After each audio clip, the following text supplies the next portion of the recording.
की बैकुंठपुर विधानसभा में गिरा कांग्रेस का किला। भाजपा के भैया लाल राजवाड़े ने कहा कि काम न करने वालों को मिली सजा।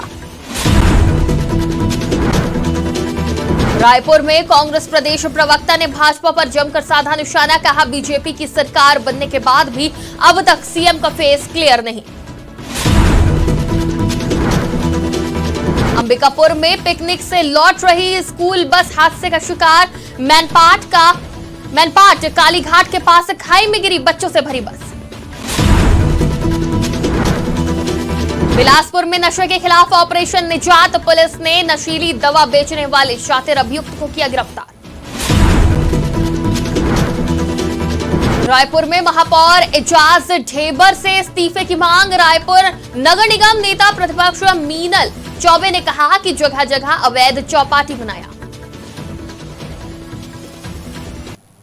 नमस्कार, आज की खबर में आपका स्वागत है। मैं हूं आपके साथ शिखा मेहरोत्रा। शुरुआत करते हैं छत्तीसगढ़ खबरों की। छत्तीसगढ़ की बैकुंठपुर विधानसभा सीट पर भाजपा और कांग्रेस के बीच कांटे की टक्कर थी, जहां भाजपा की ओर से पूर्व मंत्री भैयालाल राजवाड़े ने कांग्रेस के अंबिका सिंह देव को हराकर 25,000 से ज्यादा वोटों से जीत हासिल करी है। इस दौरान उन्होंने कांग्रेस की हार का कारण बताते हुए बैकुंठपुर विधानसभा में कांग्रेस काल की कार्य को शून्य बताया। अंबिका सिंह देव को काफी मतों से हराया है। इस हार के पीछे कांग्रेस की क्या है? हार के पीछे कांग्रेस का वो विधायक का हम किस्सा क्या बताएं। हमारे पास कोई किस्सा ही नहीं है। उसने 5 साल रह करके क्या किया? कुछ नहीं किया। कहीं किसी गांव में गई नहीं, किसी से मिली नहीं, किसी के दुख तकलीफ में साथ नहीं दी। इससे वो निष्क्रिय रही है। उसी का कारण है कि आज हारी। भारतीय जनता पार्टी अभी 5 सालों के बाद फिर से वापसी की है छत्तीसगढ़ में। इस जीत के पीछे क्या है भाजपा की? अरे भाई, जीत के पीछे सीधे छत्तीसगढ़ में 36 प्रकार का घोषणा भूपेश बघेल ने किया था, टीएस बाबा ने किया था। दोनों बीरू और क्या बोलते हैं उनको, जय बीरू, दोनों किए थे और एक भी घोषणा पूरा नहीं हुआ। झूठ बोले थे। उसी का परिणाम है कि आज लोग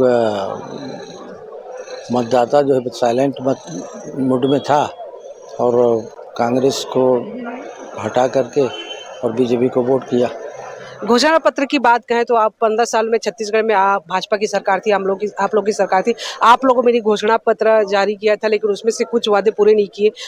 उसका दावा कांग्रेस ने किया, लेकिन वो भी पूरा नहीं हुआ। तो ये घोषणा पत्र हम लोग जो किए थे वो सब घोषणा पत्र पूरा हो गया हम लोगों का। तो ये किसानों को 2 साल की बोनस देने का जो वादा हो रही है आप लोग की, ठीक है। किसानों का 2 साल का बोनस बाकी है, उसको पूरा करेंगे।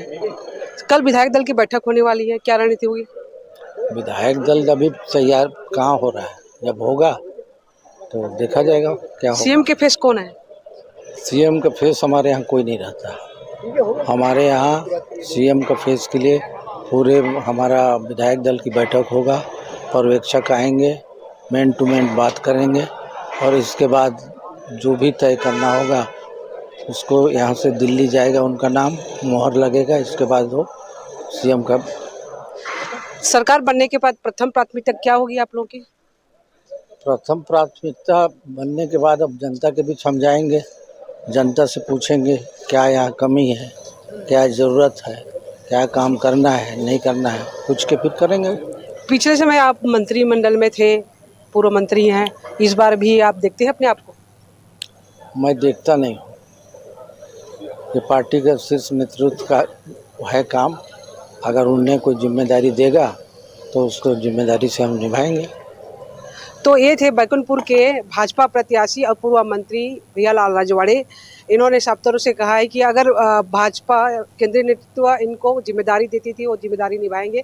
और कांग्रेस प्रत्याशी अंबिका सिंह देव को उन्होंने काफ़ी मतों से हराया है। देखना ही होगा कि छत्तीसगढ़ में भारतीय जनता पार्टी छत्तीसगढ़ की सीएम किस। रायपुर में कांग्रेस ने भाजपा पर जमकर निशाना साधा है। इस दौरान कांग्रेस प्रदेश प्रवक्ता सुरेंद्र वर्मा का बयान सामने आया है। उन्होंने कहा कि भारतीय जनता पार्टी की सरकार बनने के बाद भी अब तक सीएम का फेस क्लियर नहीं है। भाजपा का दावा है कि महतारी वंदन योजना का बड़ा प्रभाव रहा है, जिसकी वजह से सरकार बनी। उन्होंने कहा कि जब मुख्यमंत्री की चर्चा हो रही है तो बड़े महिला नेत्रियों को अवसर मिलना चाहिए। छत्तीसगढ़ में मिले जनादेश को लेकर भारतीय जनता पार्टी का दावा है कि महतारी वंदन योजना का बड़ा प्रभाव रहा है। तो भारतीय जनता पार्टी में जब मुख्यमंत्री की चर्चा हो रही है तो भारतीय जनता पार्टी के बड़े महिला नेत्रियों को अवसर मिला है। भारतीय जनता पार्टी को चाहिए कि रेणुका सिंह केंद्रीय मंत्री, गोमती साय जी सांसद, भाजपा की राष्ट्रीय उपाध्यक्ष लता उसेंडी, सरोज पांडे जैसी वरिष्ठ राज्यसभा सदस्य हैं और इनके अलावा भी 6 महिलाओं को भारतीय जनता पार्टी में विधायक के रूप में अवसर मिला है। तो यदि माता बहनों से वादा पूरा करना है, उनको अवसर देना है, तो मुख्यमंत्री के रूप में भी भारतीय जनता पार्टी को अवसर है कि प्रदेश में एक महिला विधायक को मुख्यमंत्री के रूप में अवसर दे। थाना सरगुजा जिले के मैनपाट कालीघाट के पास बच्चों से भरी बस खाई में जा गिरी। इस दौरान बस में 43 बच्चे सवार थे, जिसमें 3 बच्चों को गंभीर चोटें आई हैं, जबकि अन्य बच्चों को हल्की फुल्की चोट लगी है। बताया जा रहा है कि द्रोणाचार्य पब्लिक स्कूल की 3 बसों में 116 बच्चे और टीचर पिकनिक मनाने सरगुजा जिले के शिमला कहे जाने वाले मैनपाट पहुंचे हुए थे, जहां एक दिन मैनपाट में रुकने के बाद आज शाम को हुए अपने घर वापसी जा रहे थे। इसी दौरान मैनपाट से उतरते समय कालीघाट के पास ब्रेक फेल होने से बस खाई में जा गिरी। थाना दरिमा क्षेत्र अंतर्गत आज शाम 7 बजे के करीब एक बस स्कूली छात्राओं से भरी बस थी, जो मैनपाट से पिकनिक मनाने आए हुए थे धमतरी से। ये लोग वापस लौट के जा रहे थे तो अचानक मोड़ पे बस ड्राइवर को ब्रेक न लगने का आभास हुआ, जिससे बस अनियंत्रित होकर नीचे खाई की ओर जा रही थी, जो एक पेड़ से टकरा के रुक गई। उसमें 43 बच्चे टोटल बस में थे, तो ड्राइवर को और 3 बच्चों के चोट आई है, जिसमें एक बच्चे के फ्रैक्चर है, एक के सर में चोट है। इसमें इसके मौके पे तुरंत 112 पे कॉल आई। जैसे ही थाने में पता चला, तुरंत पुलिस की टीम दौड़ के वहाँ पहुँची। बच्चों को खाई से रेस्क्यू किया गया और मेडिकल टीम को और अन्य इमरजेंसी टीम को भी सूचना दी गई। कलेक्टर साहब के द्वारा बाकी टीमों को वहाँ भिजवाया गया और पुलिस ने तुरंत सबको रेस्क्यू करते हुए मेडिकल की सहायता से उनको हॉस्पिटल लाया गया। अभी इसमें कानूनी कार्रवाई चल रही है और सभी बच्चों के पेरेंट्स को खबर कर दी गई। बिल्कुल भी परेशान होने की जरूरत नहीं। मेरी अपील सभी माता पिता से। पब्लिक स्कूल धमतरी के की 3 स्कूल बसें थी, जो मैनपाट बच्चे घूमने आए थे। उसमें करीब 100 बच्चे थे टोटल तीनों बसों में। उसमें से एक बस जिसमें कि करीब 43 बच्चे थे, वो कालीघाट के आसपास के पास मैनपाट से जब वो वापस लौट रहे थे, तब बच्चों का उसमें गाड़ी अनियंत्रित होकर और खाई की तरफ जा रही थी, लेकिन पेड़ की वजह से वो गाड़ी रुक गई और ये बहुत बड़ी दुर्घटना होने से बची, क्योंकि पेड़ सामने आ जाने से बस वहाँ रुक गई।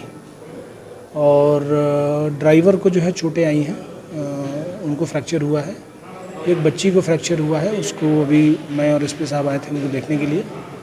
और एक बच्ची है, उसके पैर में बाएं पैर में जो है वो चोट बता रही है, उसका भी अभी एक्सरे करेंगे। एक बच्ची बता रही है कि सर में चोटें हैं, तो उनका सीटी स्कैन कराया जाएगा। और जितने भी बच्चे हैं उनको अभी सरगुजा सेवा सदन में पूरे हमारे एजुकेशन डिपार्टमेंट, ट्राइबल डिपार्टमेंट और एसडीएम सभी लोग जो हैं बच्चियों को अलग सुरक्षा व्यवस्था के साथ उनको खाना पीना।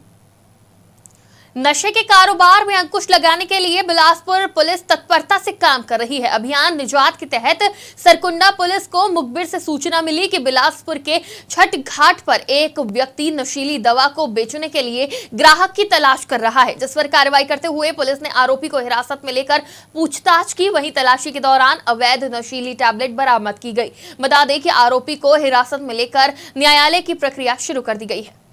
ये सरकंडा थाना क्षेत्र के छठ घाट के पास की घटना है, जिसमें मुखबिर से सूचना मिला कि एक व्यक्ति प्रतिबंधित टैबलेट को बिक्री करने हेतु ग्राहक तलाश कर रहा है। इस सूचना से वरिष्ठ अधिकारियों को तत्काल अवगत कराकर एक टीम मौके की ओर रवाना किया गया था।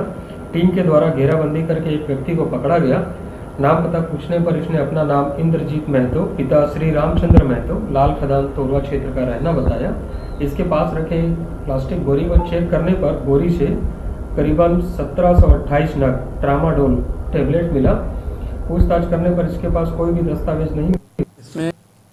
बलरामपुर में पुलिस ने पजेरो कार में छिपा भारी मात्रा में नशीला पदार्थ गांजा बरामद किया है। बता दें कि पुलिस की चेकिंग से डरकर आरोपियों ने कार को वहीं छोड़ दिया और मौके से फरार हो गए। वहीं कार से मादक पदार्थ गांजा 368 किलो और पजेरो कार को जब्त किया गया है, जिसकी कीमत कार सहित तकरीबन 1 करोड़ 4 लाख रुपए बताई जा रही है।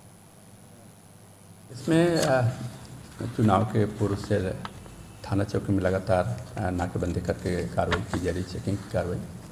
इसी दौरान रघुनाथ नगर थाना को एक सूचना प्राप्त हुई कि कमलपुर के पास में एक पजेरो वाहन एक घर के किनारे खड़ी हुई है करके। इस सूचना पर तत्काल मौके पर पुलिस पार्टी पहुंची और उस पजेरो वाहन को चेक किया गया। उस पजेरो वाहन का, जिसका नंबर था CG15CZ 5715, ये वहाँ खड़ी हुई पाई गई। जब चेक किया गया तो इसके अंदर में 368 किलोग्राम गांजा बरामद किया गया। इसमें चुनाव बिलासपुर में सोमवार की रात से हो रही बारिश ने लोगों को घरों में रहने को मजबूर कर दिया है। ठंड के दौरान बेमौसम हो रही बारिश से जनजीवन प्रभावित हो रहा है। आज सुबह से ही आसमान में छाए काले बादलों ने लोगों को ठंड में कड़ाके की सर्दी की याद दिला दी है। वहीं तेज हवाओं और रिमझिम बारिश से ठंड बढ़ने लगी है। साथ ही मौसम विभाग ने भी भारी बारिश का अलर्ट जारी किया है। छत्तीसगढ़ में भाजपा की सरकार बन चुकी है, जहां रायपुर की चारों विधानसभा में भाजपा की जीत हुई है। इस दौरान रायपुर नगर निगम नेता प्रतिपक्ष मीनल चौबे ने महापौर से इस्तीफा देने की मांग की है। मीनल चौबे ने कहा कि नैतिकता के आधार पर महापौर एजाज ढेबर इस्तीफा दे। उन्होंने कहा कि जैसे ही सत्ता हाथ से जाते ही पूर्व सीएम भूपेश बघेल ने राज्यपाल को अपना इस्तीफा सौंपा, ठीक इसी तरह नैतिकता के आधार पर महापौर को भी इस्तीफा दे देना चाहिए। की चारों विधानसभा में भारतीय जनता पार्टी के जो विधायक प्रत्याशी हैं वो लोग भारी बहुमत से विजय हासिल किए हैं और यही हाल कमोबेश लगभग रायपुर शहर के 70 वार्ड में भारतीय जनता पार्टी को भारी बहुमत से लीड मिली है। हम चाहते हैं कि माननीय महापौर जी है वो नैतिकता के आधार पर इस्तीफा दे दें। जिस प्रकार माननीय पूर्व मुख्यमंत्री भूपेश बघेल जी ने सत्ता हाथ से जाते ही राज्यपाल महोदय जी को अपना इस्तीफा सौंपा, हम चाह रहे हैं कि माननीय महापौर महोदय जी भी नैतिकता के आधार पर अपना इस्तीफा दे दें। उनके साथ बहुमत नहीं है। रायपुर शहर के 70 वार्डों में भारतीय जनता पार्टी को, लगभग 70 वार्डों में भारतीय जनता पार्टी के प्रत्याशी को बहुमत मिली है।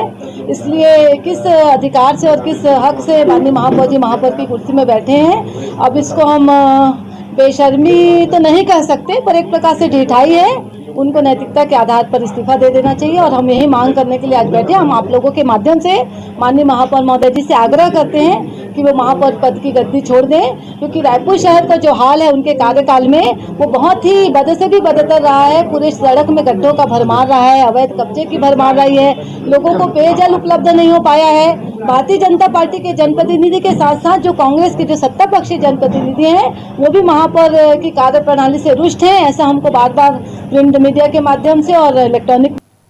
छत्तीसगढ़ की खबरों में फिलहाल इतना ही। देश और दुनिया की तमाम खबरों के लिए देखते रहिए आज की खबर।